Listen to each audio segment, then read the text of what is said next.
오늘은 나는 예배자입니다 라는 제목으로 우리 함께 말씀을 나눕니다. 목사님, 이거 올해 첫 번째 주일날도 같은 제목, 같은 본문이었는데 이제 주제 바뀌었지 않았습니까? 그렇죠. 자, 오늘의 설교는 숨이 쌍관입니다. 그래서 우리 올 한 해 우리 교회는 예배자로서 살기 위해 그 사명감을 가지고 1년 동안 달려왔습니다. 어느 언론이나 미디어나 이맘때쯤 되면 이제 2017년 10대 뉴스 이런 거 이제 많이 내보내죠. 올 한 해 어떤 일들이 있었는가 많이들 기억하실 겁니다. ICBM, 사드, 여러분 이런 게 뭔지 우리가 사실 알 필요도 별로 없었던 단어들이 그냥 온 국민이 다 아는 단어가 돼버렸습니다. 왜냐하면 저 북한이 도발을 하는, 미사일 도발을 해서 대륙간 탄도미사일, 무슨 고고도 방어체계 이런 군사 전문 용어를 온 국민이 알 수 있을 정도가 돼서 지난 1년 동안 북한이 쏘아올린 미사일만 30번이 넘습니다. 그래서 다른 나라 사람들이 볼 때는 야, 한국 정말 위험한 거 아니냐 하는 그런 위기감을 느끼고 있는데, 다만 이제 우리는 워낙 자주 겪어서 그런지 좀 무덤덤해진 것 같기도 해요. 그리고 또 하나, 포항에서 일어난 지진은 오히려 우리 전 국민들에게 야, 우리나라가 더 이상 지진의 안전지대가 아니구나 하는 것을 일깨워준 사건이면서 동시에 유례가 없던 하루 전날 수능고사가 연기되는 일들도 있었던 거죠. 그러나 그 모든 것보다도 가장 올해 중요했던 것은 대통령 탄핵과 그리고 유사일에 처음 이루어진 조기 대선이 아닐까 생각이 듭니다. 현 정부가 탄생하는 데 있어서 많은 사람들이 혼란을 겪으면서 올 한 해를 지금까지 달려왔습니다. 모든 게 변하는 것 같습니다. 한치 앞을 예상하지 못하고 내년은 어떤 일이 일어날까 사실 예견하기는 쉽지 않습니다. 아마 여기 계신 우리 모두들도 조금씩 올 한 해 바뀐 것들이 있지 않을까 생각이 듭니다. 어떤 분은 아이를 출산할 수도 있고요. 어떤 분은 원하던 소원이 이루어진 분도 계실 거고, 그 반대로 오히려 이전에 경험하지 못했던 어려움과 고난과 질병과 고독감, 외로움 때문에 힘들어하시는 분들도 분명히 계실 겁니다. 아니, 아무 일도 없었다라고 하지만 제가 확신 있게 말씀드릴 수 있는 건 저나 여러분이나 모두 1년 더 늙게 되었습니다. 세상은 변하지만, 역사는 지나가지만 변하지 않는 것이 있습니다. 우리는 그것을 진리라고 합니다. 시대가 바뀌어도, 사람이 달라져도, 역사가 지나가도 변하지 않는 것을 우리는 진리라고 하는데요. 저나 여러분이나 우리 여호와 하나님을, 또 성경의 말씀을, 예수 그리스도를 진리로 믿는 줄로 믿습니다. 그 진리 되신 예수 그리스도 앞에 우리는 예배자라고 하는 고백을 하는 사람들이라는 거죠. 매번 반복하는 질문이지만 우리는 왜 예배자여야 하는가? 우리는 왜 예배자의 삶이 그토록 중요한 것인가? 오늘 이 말씀을 잠깐만 드리려고 합니다. 다 아시는 이야기일 수 있지만 우리가 예배의 중요성은 그 어떤 것보다 중요한데, 왜냐하면 온전한 예배자라야 모든 일이 하나님과 관계가 있기 때문에 그렇습니다. 여러분, 좋은 교회는 어떤 교회일까요? 예배 잘 드리고 교육 잘하고 선교 잘하고 봉사 잘하고 친교 잘하는 건 참 중요하지만 그 모든 중요한 사역들이 하나님과 관계가 없다면 그것은 교회라고 말할 수 없습니다. 봉사를 많이 하는데 하나님과 무관해요. 그건 교회가 아니에요.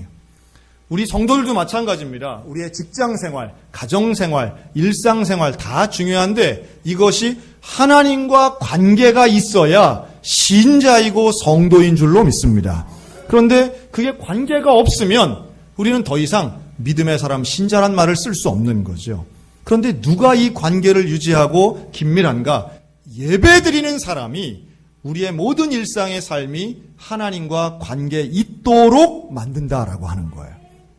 저는 우리 소양교회가 무슨 일을 하든 먹든지 마시든지 아니면 친교를 하든 봉사를 하든 주의 영광을 위하여 하는 하나님과 긴밀한 관계가 맺어져 있는 온전한 교회 되기를 소원합니다. 2017년 우리 교회를 한번 돌아봤어요. 그랬더니 우리 예배자가 되기 위해서 공예배 출석 열심히 했고요. 또 특별히 감사한 것은 구역 예배가 참 부흥했다라고 하는 겁니다.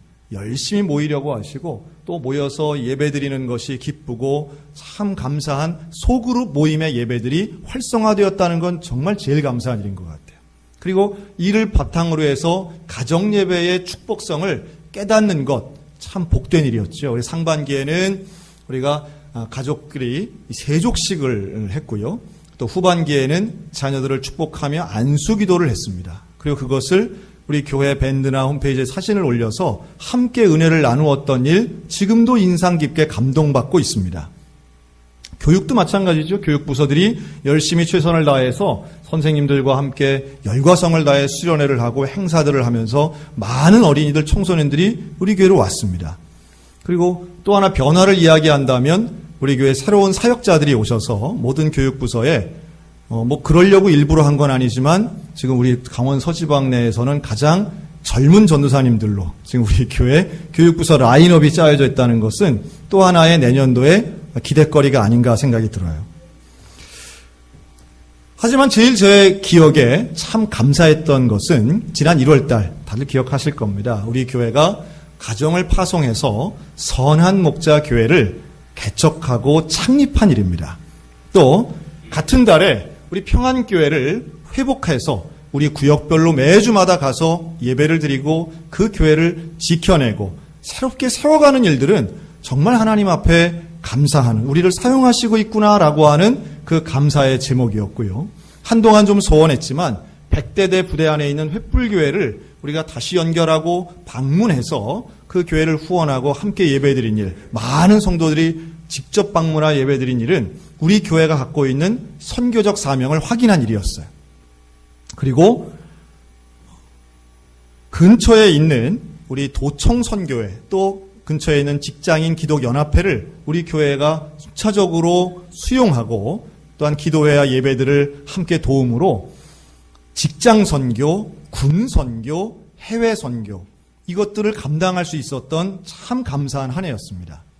그리고 우리끼리도 친교도 잘했죠. 전교인이 함께했던 한마음 대축제, 또 2번에 걸쳐 진행된 배드민턴 대회, 전교인 야유회, 천지창조 체험 등 오랫동안 기억할 만한, 아마도 우리 달력을 넘겨가면서 이렇게 보시면 그 장면들이 그대로 기억나실 겁니다. 봉사도 마찬가지입니다. 매달 진행한 미용봉사, 또 매달마다 60가정 넘게 우리가 전달한 반찬봉사, 또 지난 여름 유난히 무더웠지만 공간조정공사를 통해서 우리 교회의 모습을 새롭게 단장하고 또 카페를 만들어서 새로운 사역을 만들어냈던 일들도 참 기억남고 감사한 일들이었습니다. 어찌 보면 교회적으로도 많은 변화와 성장이 있었지만 이 모든 일이 하나님과 무관하다면 그건 별로 의미가 없는 거죠. 어떤 일을 하든지 하나님께 영광이 되고자 애쓴 결과가 오늘 이 연말 돌이켜보니까 감사의 제목이 된 줄로도 믿습니다. 이렇게 우리가 몸으로 희생하고 헌신하고 내게 있는 것을 하나님께 드림이 기쁨 되는데요. 그것을 오늘 본문은 뭐라고 말씀하느냐 하면 너희 몸을 거룩한 산 제물로 드리라고 말씀합니다. 여러분, 예배자는요 우리의 몸을 드리는 사람입니다. 우리가 이 시간에 굳이 예배당 안에 이렇게 함께 모여서 예배드리는 것은 모여서 함께 예배드리는 것, 내가 와서 예배드리는 것, 이것이 진정한 예배의 시작이 되기 때문에 그렇습니다. 만약에 나는 목사님 내 마음은 교회 가 있고요, 제 몸만 요 이불 속에 있는 겁니다 하면 그건 온전한 예배가 될 수 없습니다. 하나님이 정말로 원하시는 예배가 무엇인가?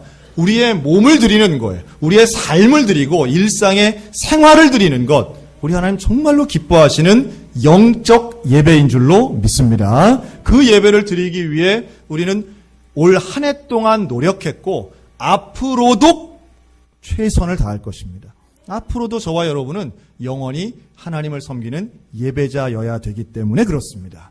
하나님과 긴밀한 관계를 맺는 그 가정, 온전한 믿음의 가정이 될 것이고 하나님과 긴밀한 관계를 갖고 있는 교회, 참된 교회가 될 겁니다. 그리고 또 하나, 이 예배는 누가 뭐라 해도 하나님이 기뻐하시는 일이기 때문에 우리는 예배 드려야 됩니다. 하나님이 정말로 원하시는 일이 예배이기 때문이에요. 제가 이제 그런 얘기를 듣습니다. 우리 학생들한테도 듣고요. 목사님, 예배를 드려야 되는 건 이유를 알겠고 예배가 중요하다는 것도 잘 알겠는데 참 어려운 이유는 예배가 너무 지루하다는 거예요. 예배가 도대체 재미가 없다는 거예요. 여러분, 이렇게 말하는 게 꼭 아이들, 청소년들만 그렇게 얘기할까요? 아니면 교회를 20년, 30년 다닌 어른들도 그렇게 얘기하는 사람이 그냥 한두 명 있겠지요. 재미가 없다는 거예요. 근데 여러분, 정말로 예배가 어떤 것인가를 잘 한번 생각해 보시면 재미를 찾기 위해서라면 극장 가셔야 됩니다. 재미를 느끼기 위해서라면 텔레비전 코미디 프로를 보셔야 됩니다. 아니, 어떤 면에서는 그런 걸 봐도 사실은 웃기려고 작정하고 만든 것도 보면 재미가 없을 때도 있거든요. 그런데 예배는요, 내가 재미있으려고 드리는 걸까요? 아니면 하나님을 기쁘시게 해드리려고 드리는 걸까요? 하나님을 기쁘시게 하는 것이 먼저인 줄로 믿습니다. 이게 먼저예요. 그러니까 사실은 오늘 우리가 여기 모여 있는데 오게 된 과정과 사정이 다 다를 수 있습니다. 어떤 분은 그냥 오신 분도 혹시 계실지 모르겠고요. 제가 이 시간 좀 주목하는 분들은 정말 올 수 없는데 정말 어려운 일이 있고 몸이 약하거나 집안에 진짜 어려운 문제가 있거나 오지 못할 만한 문제와 상황이 참 있었지만 하나님을 기쁘시게 해드리려고 하나님을 만나기 위해서 예배 드리기 위해서 이 자리에 온 그 한 사람. 여러분, 하나님은 그 사람이 여기 와 있는 것 자체만으로 우리 하나님은 기뻐하실 줄로 믿습니다. 전 그럴 수 있다고 봐요. 마음이 상하고 깨져서 예배는커녕 나는 하루 살기도 힘들어요, 이런 사람이 있을 수 있어요. 그런데 하나님 만나려고 이 자리에 나왔다면 그 나온 자체만으로 하나님은 기뻐하실 줄로 믿습니다. 제가 조금 외람되지만 이 앞에 서면 그런 분들이 보여요. 그런 분들이 보여요. 그런 분들은 절대로 이렇게 예배드리지 않습니다. 이렇게 예배 안 드려요. 하나님을 찾고자 나온 분들은 별로 졸지 못하세요. 제가 그렇다고 주무시는 분들을 비난하는 건 아닙니다. 더운데 추운데 이렇게 따뜻한 데 또 들어오면 졸음도 오는데 이렇게 많아도요, 이렇게 눈 감고 주무시는 분이 정말 몇 분 안 되거든요. 참 감사한 것 같아요. 근데 그 몇 명 안 되는 속에 들어간다는 게 기적 아닙니까? 근데 정말로 그 마음이 간절함이 있고 하나님을 만나기를 원하는 사람을 우리 하나님이 기뻐하신다는 증거가 예배를 통해 기쁨과 평안을 누리는 일인 줄로 믿습니다. 그러니까 뒤집어 생각하면 난 예배가 지루해, 재미없어, 이 말을 뒤집어 보면 아직 예배를 통해 하나님을 못 만났다고도 볼 수 있어요. 그러니까 하나님을 만나는 그 기쁨, 하나님을 기쁘시게 해드리는 그 영광을 경험하는 것, 여러분, 이게 예배자에게 허락되고 주어지는 놀라운 은혜고 영광입니다. 여러분, 이거 사모하시기를 주님의 이름으로 권면합니다. 그리고 그걸 기대해서, 그래서 우리가 이 자리에 나오는 거지요. 무슨 예배 드리는 것이 세상에 지위가 올라가거나 무슨 갖고 있는 복권이 당첨되는 그런 일이 아니잖아요. 이 일은, 예배는 하나님을 기쁘시게 해드리는 겁니다. 그러면 하나님이 영광 받으시는 것이 내 삶의 중요한 가치라고 믿기 때문에 이 자리에 나와 있는 것이고, 그리고 우리가 드리는 내 몸을 거룩한 산제물로 드리는 그 영적 예배를 드릴 때에 우리에게 일어나는 놀라운 기적들이 있는 거예요. 전 그 놀라운 기적 중에 하나가 나와 하나님이 동행하는 일이라고 믿습니다. 예배자에게 주어지는 최고의 은혜예요. 하나님과 동행하는 삶. 하나님과 함께하는 거예요. 우리의 인생의 삶에 있어서 그것이 가장 중요한 방법이고 길이라고 저는 믿습니다. 여러분, 그 씨앗이 아주 작지 않습니까? 그런데 이 씨앗을 땅에다가 이렇게 심으면, 심고 이렇게 흙을 다지잖아요. 그러면 수박 씨를 기준으로 해서 생각을 해보면 그 씨앗 위에 올려져 있는 흙의 무게가 씨앗의 무게랑 비교하면 20만 배 무겁답니다. 씨앗이 워낙 가벼우니까. 그러니까 좀 깊이 파면 그렇다는 거예요. 그래서 그 20만 배의 무게의 압력이, 흙의 압력이 이 씨앗에게 가해지는 거예요. 와, 대단하죠? 그런데 그 놀라운 압력을 뚫고 뭐가 올라와요? 싹이 올라오잖아요. 그거 어떻게 올라와요? 저는 그게 생명의 능력이라고 믿습니다. 생명이 있으면 그 어마어마한 무게를 뚫고 올라갈 수 있는 거예요. 사람을 비교하면 우리의 인생을 짓누르는 문제들이 있습니다. 스트레스라고도 할 수 있겠고요. 고난이라고도 할 수 있어요. 눌러요. 막 숨을 못 쉬게 만들어요. 도대체 고개를 못 들게 막 눌러요. 그런데 그걸 어떻게 치고 올라갈 수 있겠습니까? 생명 주시는 하나님의 능력이 있으면 소망의 싹이 올라가게 될 줄로 믿습니다. 하나님이 우리와 함께 하신다는 놀라운 역사의 증거예요. 내 힘으로는 못 올라가지만 생명이 주어지면 올라가는 거예요. 참된 생명, 생명의 근원 되시는 하나님과 함께 소망의 싹이 올라가는 역사가 우리 가정과 개인 가운데 있으시기를 주님의 이름으로 축복합니다. 제가 최근에 한 경제신문에서 읽은 이야기인데요. 홍콩의 재벌이, 리커싱이라는 재벌이 있답니다. 근데 이분이 올해 90세가 돼서 은퇴를 했어요. 근데 이분에게는 30년 동안 자기 차를 몰아준 운전기사가 있었대요.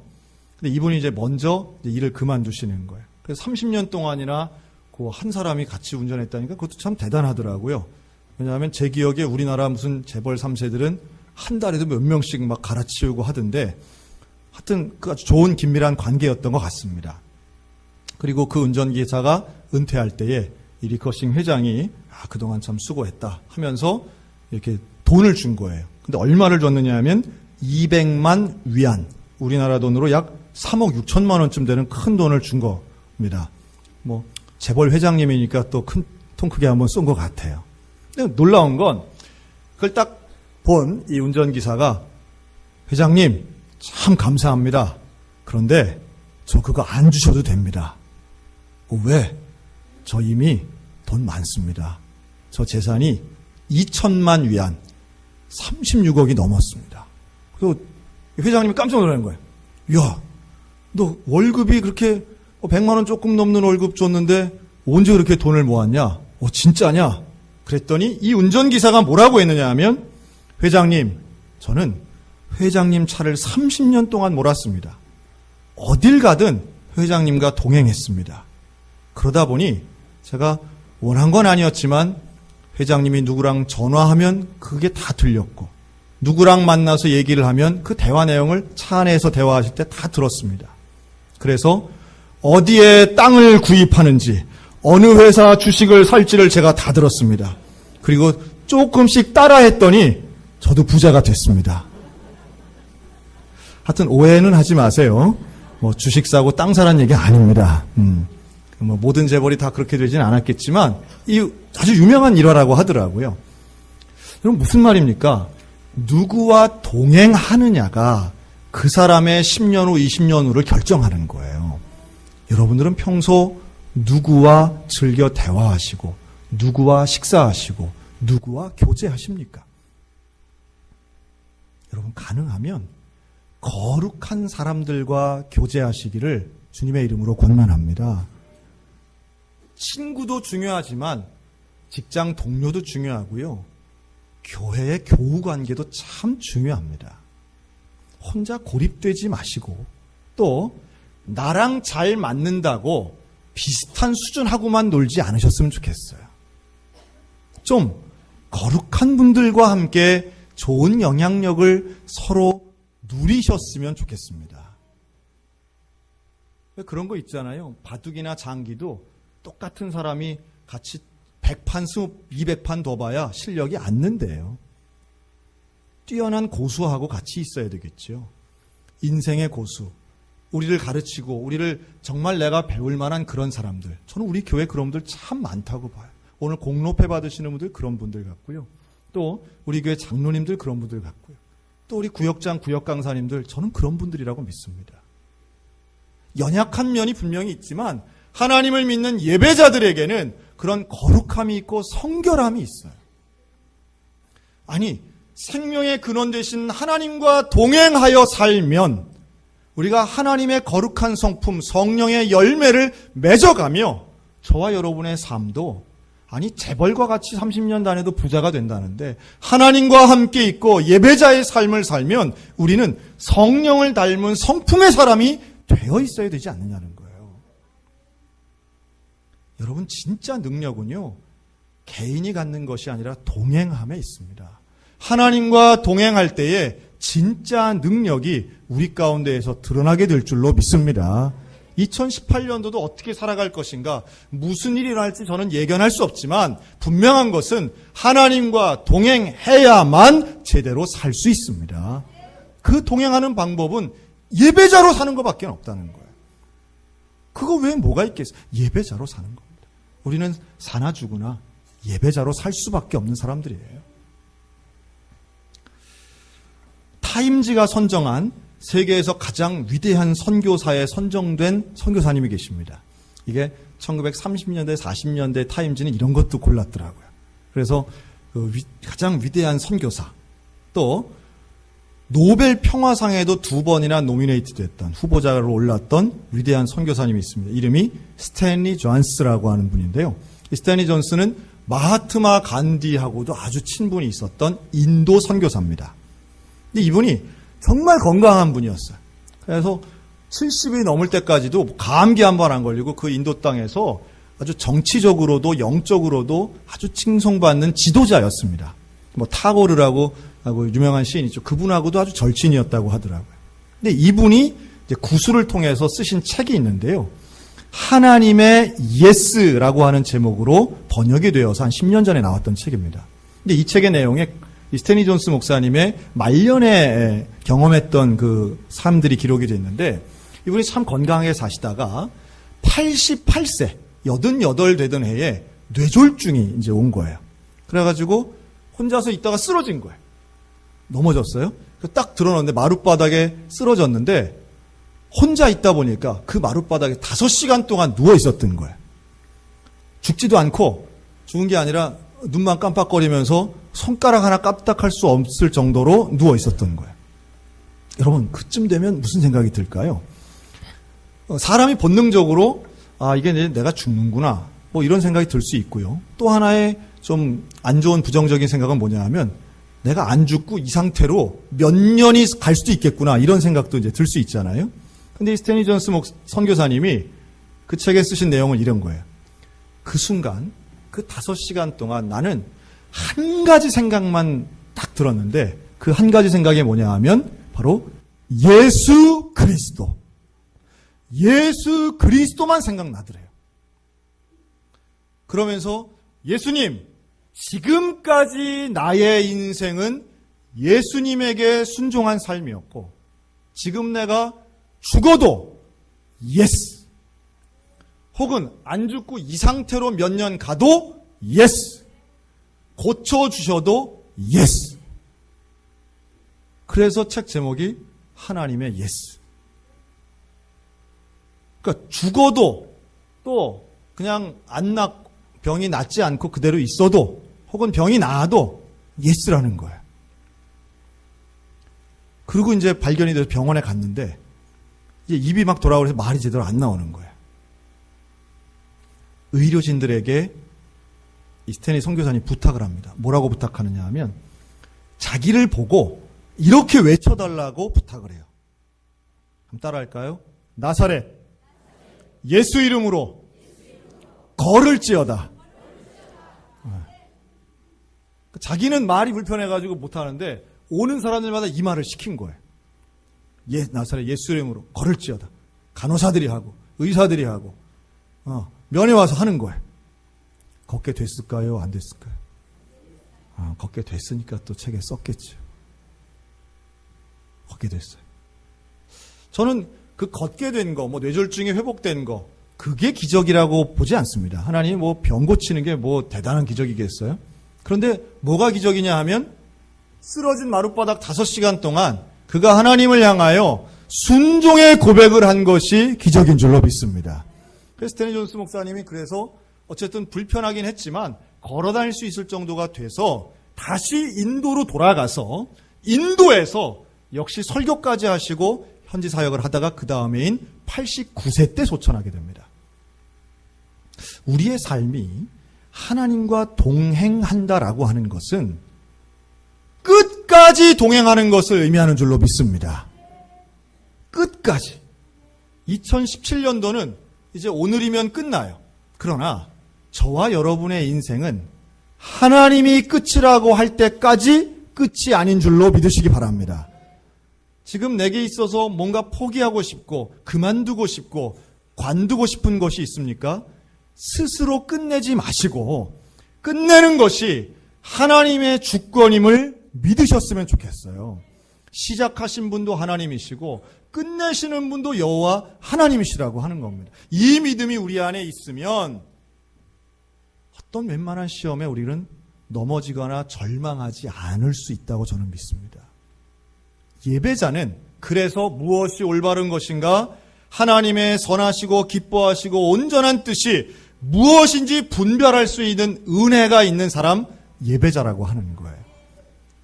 그러니까 뭐가 사단의 유혹이고 뭐가 내가 극복해야 할 것인지 이것만 분별해도 우리의 인생이 분명히 구별되고 하나님이 동행하시는 변화의 역사를 경험하게 될 줄로 믿습니다. 사랑하는 성도 여러분, 이 예배자의 사명을 끝까지 지키시기를 주의 이름으로 권면합니다. 주님의 이름으로 축복합니다. 우리가 평생토록 행해야 할 사명, 바로 예배자의 사명입니다.